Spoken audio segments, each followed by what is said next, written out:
నమస్కారం. నా పేరు శ్రీరామ్ శర్మ. భార్యని మెయింటైన్ చేసే విషయంలో Allahabad high court single judge justice Renu Agarwal 25/1/2024 తీర్పు ఇవ్వడం జరిగింది. భర్త నిరుద్యోగి, ఇద్దరికీ మ్యారేజ్ అయింది. అనివార్య కారణాల వల్ల మనస్పర్ధలు వచ్చి విడిపోయారు. భార్య ఇటు ఫ్యామిలీ కోర్టులో మెయింటెనెన్స్ కోసం కేసు ఫైల్ చేస్తే నేను నిరుద్యోగిని, నాకు సంపాదన లేదు, నాకు డబ్బు నేను ఇవ్వలేను అంటే అది హైకోర్టు దాకా వచ్చింది. హైకోర్టులో భర్త ఛాలెంజ్ చేశాడు, ఇట్లా ఫ్యామిలీ కోర్టు నేను అన్ఎంప్లాయిడ్ అయినా కూడా నన్ను డబ్బులు ఇవ్వమని అంటోంది, ఇది అన్యాయం, నేను ఎక్కడి నుంచి చేయను అంటే ఆ సింగిల్ జడ్జి చాలా సీరియస్గా తీసుకున్నారు.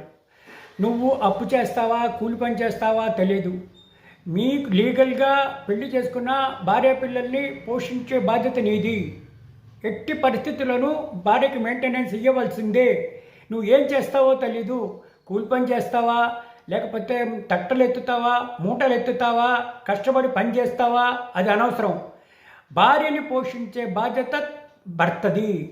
ఇట్లా ఫ్యామిలీ కోర్టు ఇచ్చిన తీర్పు సబబుగానే ఉంది, నువ్వేం చేస్తావో తెలీదు, డబ్బులు ఇవ్వవలసిందే అంటే ఈ తీర్పు ద్వారా మనకి తెలిసేదేంటి, భర్త అన్ఎంప్లాయిడ్ అయినా నిరుద్యోగి అయినా ఏ సంపాదన లేకపోయినా కూలి పని చేసైనా సరే భార్య పిల్లల్ని పోషించాలి అని అర్థం ఈ తీర్పు చెప్తుంది. Thank you.